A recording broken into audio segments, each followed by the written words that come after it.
사도행전 5장 1절로 11절.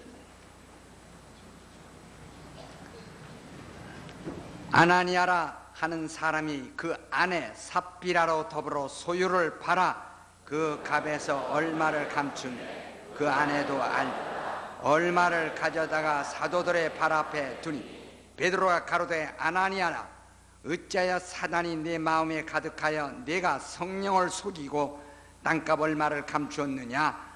땅이 그대로 있을 때는 내 땅이 아니면 반후에도 내 힘으로 할 수가 없다. 어찌하여 이 일을 내 마음에 둔 사람에게 거짓말한 것이 아니요 하나님께로. 아나니아가 이 말을 듣고 엎드려져 혼이 떠나니 이 일을 듣는 사람이 다 크게 두려워하더라.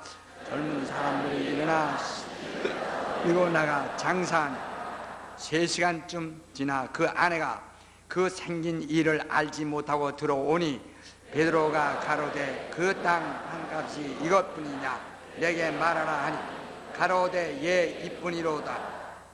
베드로가 가로되 너희가 어찌 함께 꾀하여 주의 영을 시험하려 하느냐.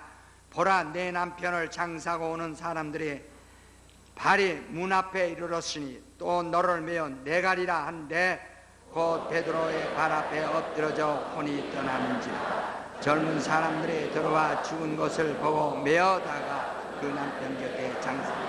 온 교회와 이 일을 듣는 사람들이 다 크게 두려워하니라.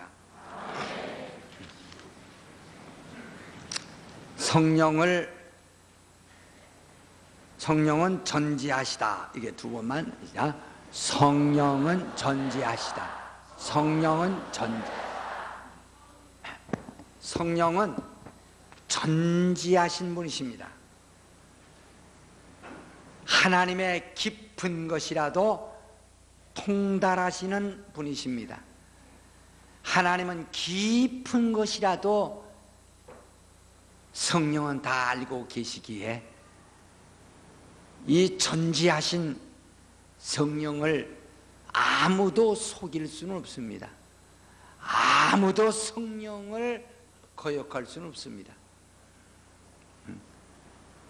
그러므로 성령은 거룩한 자들과만 함께 계시고 거짓과 거짓말하는 것과 또는 더러운 것을 용서하지 아니하시는 분이십니다. 우리는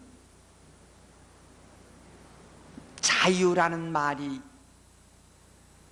잘못 이해가 돼서 그 자유라는 것을 잘못 사용하는 수가 있습니다. 자유라는 것은 분명히 내게 매인 것이 없이 억압되지 아니한 것이 자유입니다. 그러나 자유라고 하는 것은 내가 마음대로 내가 하고 싶은 대로 내 임의로 내 마음대로 할 수 있다는 것은 아닙니다. 내가 매인 것이 없고 내가 억압받는 것이 없는 것이 자유지 내가 마음대로 할 수 있다는 것을 자유라고 말하는 것이 아닙니다. 내가 하고 싶은 대로 내가 마음대로 할 수 있다면 이는 자유가 아니고 방종입니다. 방종. 그러나 내가 내가 하고 싶은 것을 내 마음대로 하는 것이 아니고 나를 지켜주시는 이가 있어. 위험한 데서 나를 지켜주는 이가 있다면 이게 진정한 자유입니다. 어린 나는 엄마 아버지 품속에서 자유가 있어요. 그들은 자기 마음대로 할 수 있는 자유가 있는 것이 아니라 그들이 위험한 데 가지 못하도록 어머니 아버지가 지켜주고 얼어 죽지 않고 굶어 죽지 않도록 부모가 그를 관리해 주는 데 있어서 그가 정말 그 생명의 자유가 있습니다. 다리가 난간이 없는 애나무 다리를 건너간다면 자유롭지 못합니다.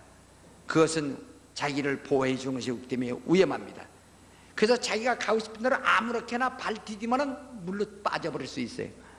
그러한 난간이 있어서 그리로 가지 못하도록 막아주는 것이 있다면 이것은 자기를 보호하기 때문에 이건 정말 생명의 자유가 있는 겁니다. 그러니까 내가 어디에 매이지 아니한 것을 자유라고 하는 것이지 마음대로 할 수 있는 걸 자유라고 하는 말이 아닙니다. 요즘은 그 민주화라는 말을 많이 하는데 그 민주화 여기에서 그 자유를 누린다고 할 때 막 하고 싶은 대로 막 하게 되면은 결국 이것은 방종이 됩니다. 그 방종의 결과는 아주 위험할 수 있어요. 우리 민주화라고 하는 것은 예를 들면 그것은 국민이 주인이 된다는 말입니다. 그래서 모든 국민이 또 국가가 국민으로부터 감시를 받고 국민으로부터 보호를 받고 국민으로부터 국민이 주인이 돼서 그를 지킬 수 있어야 그게 바로 참 민주주의입니다. 그러나 국민들의 주인이 되어 있어서 지켜야 되는데 국민의 마음이 근심이 오고 불안이 오고 그 국민들의 마음에 두려움까지 오게 되면 이것은 민주주의가 아니라 이것은 자유가 방종이 돼가지고 우태로운 결과를 가져오는 겁니다. 그와 똑같아요. 교회 안에도 마찬가지예요. 해서 내가 주인이 없을 때 자유가 있는 것이 아니라 방종이 되는 겁니다.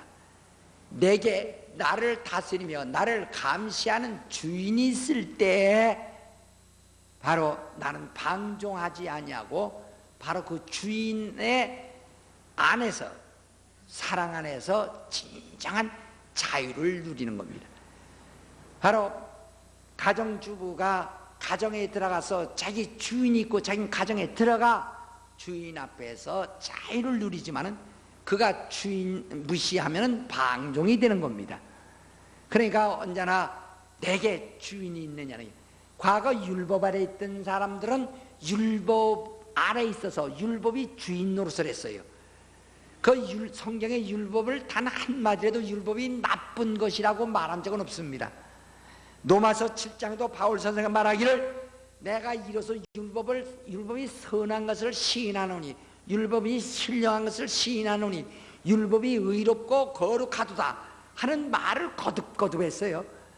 율법이 사람을 억압하는 대신에 감시하는 대신에 율법이 사람에게 진정한 죄로부터 자유, 이미 범죄한 저질러진 죄로부터 자유, 죽음에서부터 자유를 줄 수 없다는 데서 진정한 자유를 주지 못하는 법이라고 해서 율법을 우리가 벗어나려고 하는 것이지 율법이 악법이어서 벗어나는 것은 아닙니다.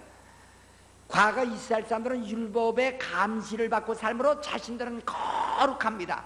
그러나 죄에서 자유롭지 못하고 사망에서 자유롭지 못했어요. 그렇지만은 우리 그리스도인들은 성령의 감시를 받으며 사는 거예요. 과거에 율법의 감시를 받던 인간들이 이제는 성령의 감시를 받음으로써 성령이 우리 안에 직접 들어와 계시고 성령이 우리 안에 들어오셔서 우리를 감시하십니다.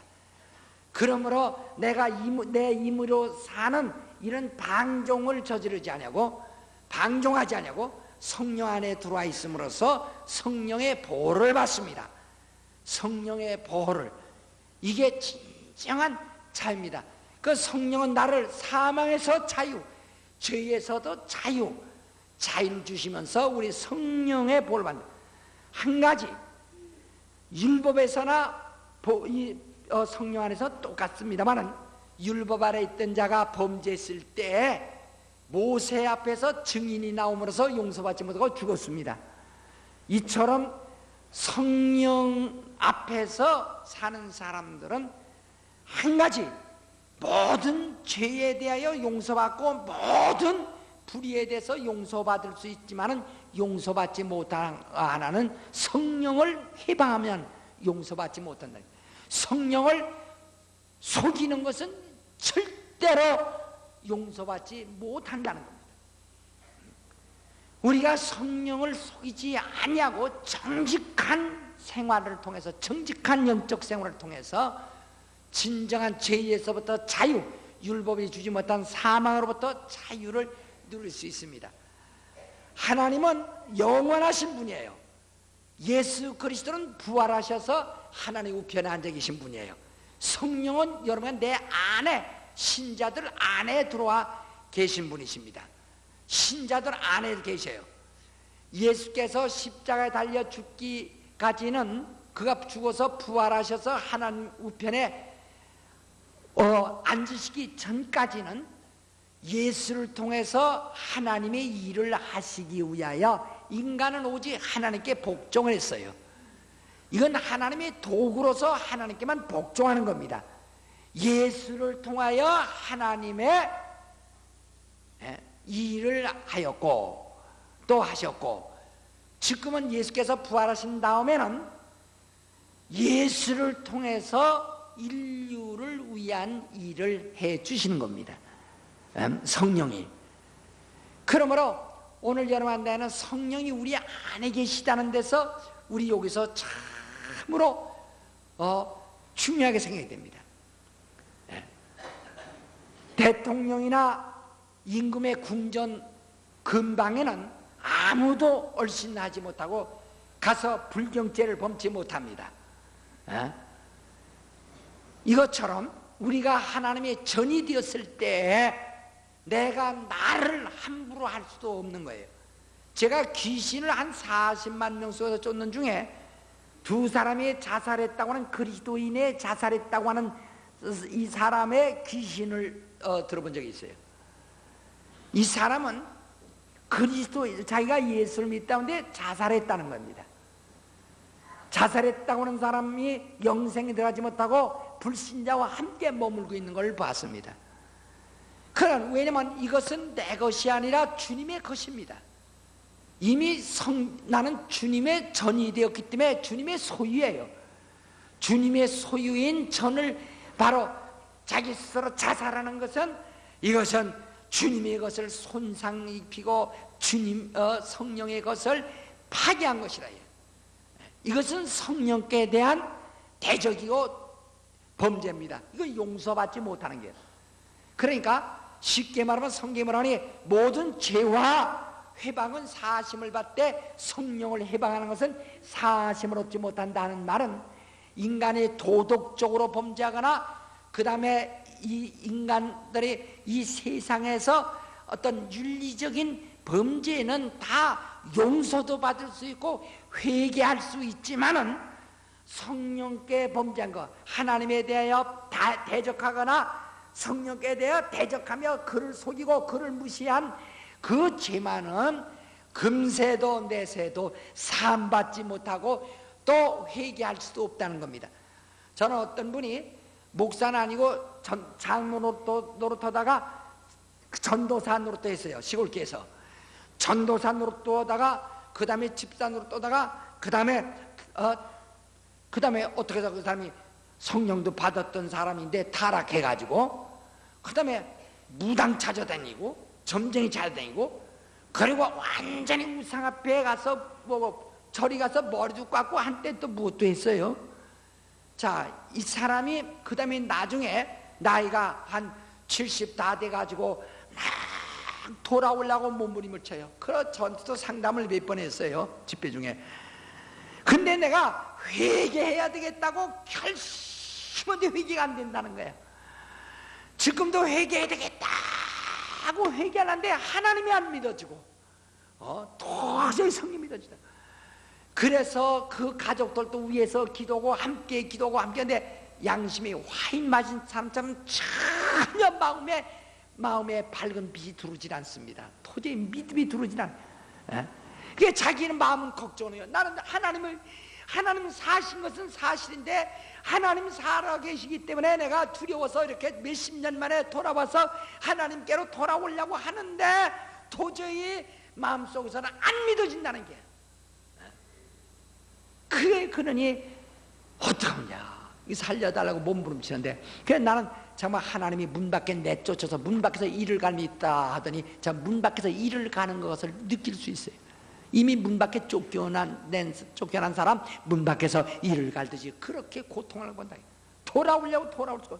히브리서 6장 4절 이하에 뭐라 하니, 한번 비침을 얻고 하늘의 은사를 맛보고 성령의 찬양받고 하나님의 선한 말씀과 내세계의 능력을 맛보고 타락한 자는, 다시 하나님을 배신했다. 타락한 자들은 다시 새롭게 하여 회개케 할 수 없나니 이는 하나님의 아들을 십자가에 다시 못 박아 현재 욕을 범이라 그랬어요.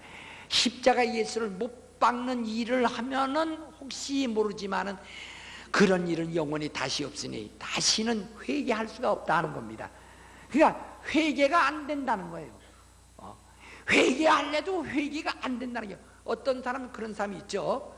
예를 들어서 자기 여러분 밖에 나가서는 내 가족한테 잘해야 되겠다 하는 마음 먹다도 가족 집이 들어오면 또 싸먹고 또 나가서는 그러지 말아야지 나가다 집이 들어오면 괜히 부인이 배기 싫어지는 사람이 있어요. 이것도 하나의 큰 미혹에 걸린 같이 하나님에 대한 미혹에 걸린 사람은 어찌할 수가 없다는 게 화인 맞아버린 게. 그래서 성령에도 디모데전서 4장 1절 2절에도 뭐라고 하니, 성령이 밝히 말씀하시기를 후일에 어떤 자들이 믿음에서 떠나 미혹해 하는 영과 귀신이 가르침을 쫓으리라 하였으니 이런 자는 양심이 화인 맞아 외식함으로 거짓말하는 자들이라, 이렇게 말했어요. 양심에 화인을 맞아버린다는 게. 그러면은 어찌할 수 없다. 그래서 바울 선생은 고린도전서 3장 16절 17절에도 너희가 하나님의 성전인 것과 하나님의 성령이 너희 안에 거신 것을 알지 못하느뇨, 너희 하나님의 성전을 더럽히면 하나님의 그 사람을 멸하시리라. 하나님의 성전은 거룩하니 너희도 그러하니라. 참, 뭘 성령만 희망하지 마. 그런가 말은 이미 지은 사람이 돌아온다고 열심을 다한다 합시다. 자기가 마음을 완전히 돌이켰다고 합시다. 그래도 가망 없는 말씀이 또 있어요. 히브리서 10장 26절 이하에 보면 진리를 아는 지식을 받은 후 진지죄를 범한 저 다시 속지 않은 제사가 없고 오직 무서운 마음으로 심판을 기다리는 것과 원수를 대적할, 원수를 심판할 맹렬한 불만, 지옥불만 기다릴 것이니 모세의 법을 폐한 자도 두세 증인 때문에 불쌍히 여김을 받지 못하고 죽어건을 하물며 성령을 욕되게 하는 자의 당연히 받을 형벌이 얼마나 더 중하겠느냐 너희는 생각하라. 그러므로 하나님의 손에 빠져 들어가는 것을 무시할진저. 그랬어요. 참으로 무섭다는 것이. 우리가 인간들 간에 서로가 연약해서 인간들 간에 죄를 지을 수도 있고 세상을 살아가는 동안에 죄를 지을 수도 있지만, 그러나 하나님께 대한 그 무시하고 하나님을 대적하는 것, 성령을 무시하는 것, 이것은 용서할 수가 없다는 겁니다. 우리가 과거 예수를 안 믿을 때는 서로가 예수 안 믿는 이미 저주 아래 있는 사람들이기 때문에 성령과 관계없어서 이미 그건 저주 아래에 있는 상태에서 범죄하는 겁니다. 그럼 이미 그것은 지옥불에 들어가기로 작정했대요. 그래서 불신자에게는, 불신자를 위해서는 아무런 책이 없어요. 그러나 신자로서는 책이 두 가지가 있다고 했어요. 하나님 앞에 생명록이 있어서 그 생명으로 들어갈 자들을 이름을 적어놓는 농명되는 생명록이 있고, 또 하나 그 옆에는 그들이 행한 것을 기록하는 그 행위를 기록하는 신책이 있다라고 그랬습니다. 불신자는 이미 여기 농명되지 않았기 때문에 그건 이미 지옥불에 들어갈 사람으로 상관하지 않습니다. 그러나 그리스도인은 이미 농명되었기 때문에 그들의 행위에 대한 또 하나의 책이 있다는 게, 오늘 그리스도인들은 여기 생명록에 농명된 것만 해도 절대적이고, 그 다음에 두 번째는 그 다음에 있는 흰책에 기록되어야 한다는 것, 거기에 그 행한 것이 기록되어야 한다. 그래서 요한계시록 21장에는 생명록에 농명된 자들에 대해서 말하고, 그 다음에 22장에는 곧 그들의 행한 대로 갚으실 일에 대해서 말씀하고 있는 겁니다. 우리는 참으로 겸손하고도 정직하게 신앙생활을 해야 됩니다. 그러면 성령을 속이는 자들이 어떤 자들이냐, 우리가 만약에 불신자가 불신자끼리, 믿지 않는 자가 믿지 않는 자끼리 거짓말하는 것은 이미 그건 바깥에서 오니까 그건 여기 상관도 없어요. 그러나 불신자가, 믿지 않는 자가 믿는 자를 속인다면 이건 거짓, 성령을 속이는 겁니다. 왜냐하면 성령이 그 안에 계셔서 내가 나 주인이 아니요 내 속에 있는 이가 주인이시고 나는 그의 것이기 때문에 나를 속인 것은 이 속에 있는 주인을 속인 것이다, 이 말입니다. 내가 주인이라면 나 하나로 속고 마는지만은 내 안에 주인이 계시기 때문에 그가 그것을 감시하신다는 겁니다. 그렇기 때문에 믿는 자가 믿는 자를 속여도 안 되고, 불신자가 믿는 자 속여도 안 되고, 안 된다. 왜냐하면 그 안에 성령이 계시기 때문에 성령의 소유가 되었어, 우리는. 그래서 아주 여기서 우리 신앙생활을 정직해야 됩니다. 지금 또 우리가 성령에 대한 말씀을 매 주간 연속해서 듣고 있습니다.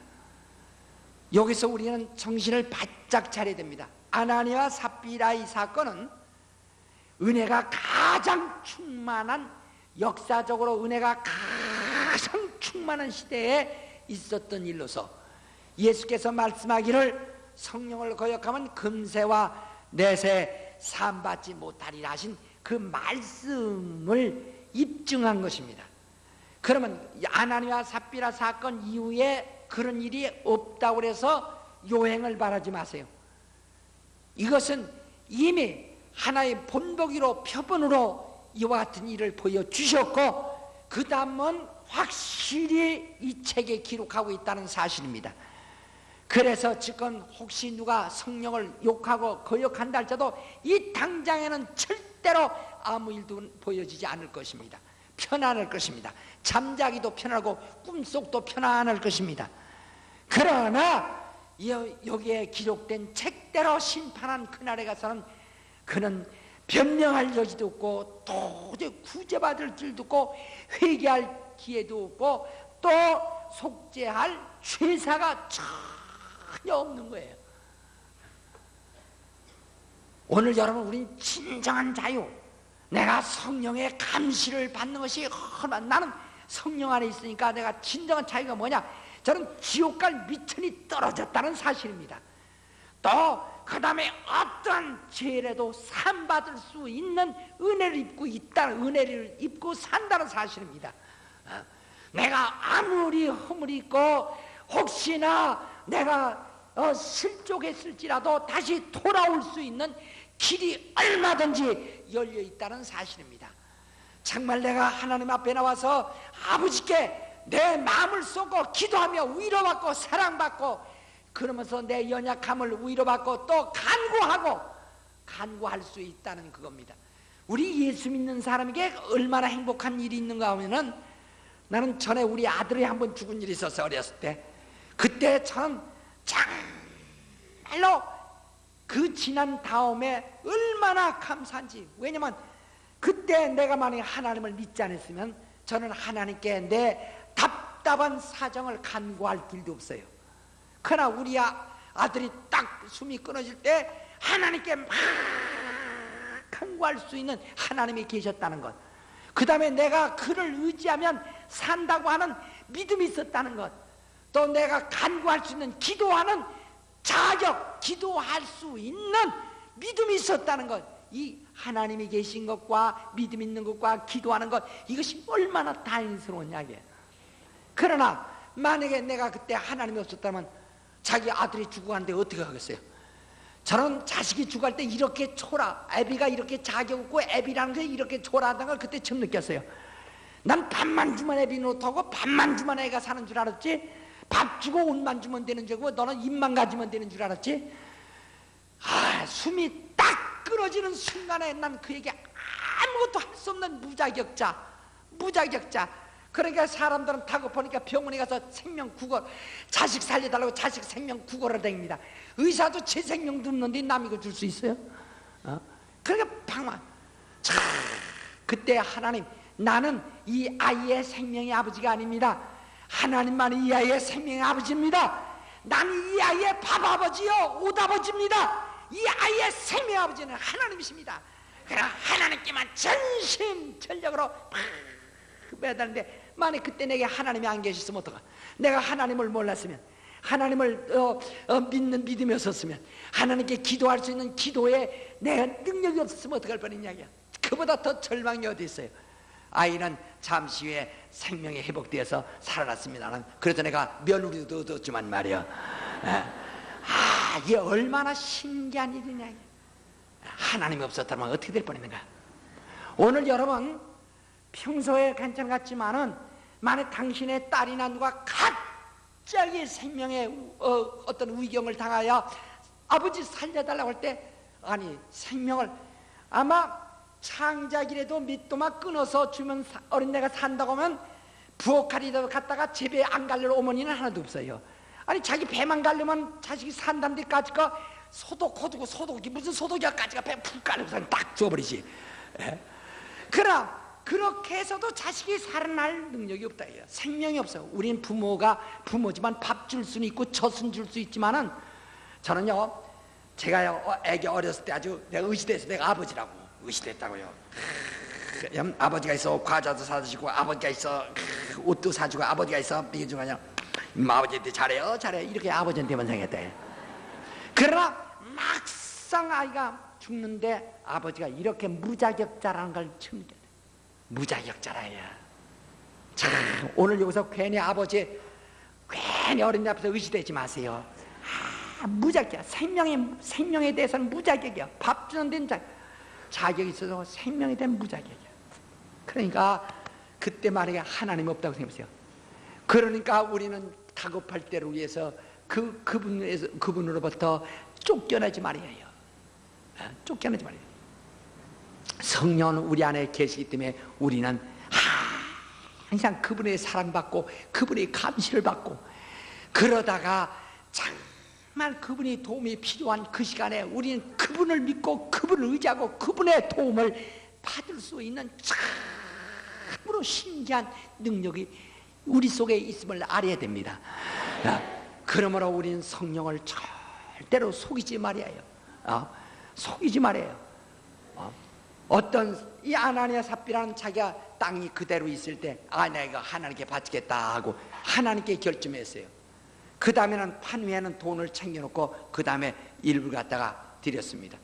그럼 베드로를 속일 줄 있었는지 모르지만 베드로는 자기가 주인이 아니라 베드로 안에 있는 성령이 계시다고요. 성령은 속지 않으신다고요. 그러니까 성령은 속지 않아요. 그래서 성경은 거짓말하지 말라는 거예요. 시편 15편 4절에 보면 소원한 것은 해로울지라도 지킬지어다 해서 해가 올지라도 지켜라고 그랬어요.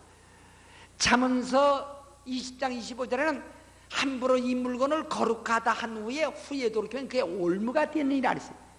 옛날 입다라는 사람은 전쟁 나가기 전에 하나님께 소원하고 돌아오다가 자기 딸을 보는 순간에 자기 소원한 것이 생각나서 인질로 바치겠다고 한 소원대로 자기 딸을 인질로 바쳐버렸어요. 하나님 앞에서는 아무도 만에 하나 사람에게는 거짓말을 한다 할지라도 사함받을 수 있고 용서받을 수 있고 회개할 수 있고 고칠 수 있고 사과할 수 있지만 하나님께 대한 것은 죄 사함받을 수 있고 구원받을 수 있고 아담이 지은 죄를 용서받을 수 있고 원죄가 용서받을 수 있지만 그러나 성령을 해방한 죄만은 영원히 금세와 내세에 사함받을 길이 없다는 거예요. 우린 기왕에 거룩하면 하나님 앞에서 영원히 거룩하시기를 예수님으로 축원합니다. 그래서 내가 나를 속이지 마세요. 자기가 자기를, 왜? 자기 안에 성령이 계시기 때문에 자기가 자기를 속이지 말아요. 외식하지 말라 이 말. 자기가 자기를 속이지도 말고 성령을 속이지 마세요. 우린 정말 하나님 앞에는 정직하고 그리고 하나님을 섬길 수 있기를 예수님으로 축원합니다. 기도하십시다. 이 시간에 우리는 정직한 심령, 주여 내게 정직한 신앙을 주시옵소서, 정직한 신령을 주시옵소서. 하나님 성령 앞에 정직한 신앙을 달라고 다 같이 간절한 마음으로, 정말로 여러분이 혹시 몰라서 그랬다면 하나님 앞에 이 시간에 정말 하나님 앞에 몸부림치셔서 오늘 이후부터라도 정말 성령을 해방하지 아니하도록 다 같이 동서로 기도하십니다. 간절한 마음으로 기도하세요. 입을 벌려서 소리내서 나를 도와주세요, 나를 도와주세요, 나를 도와주세요. 간절히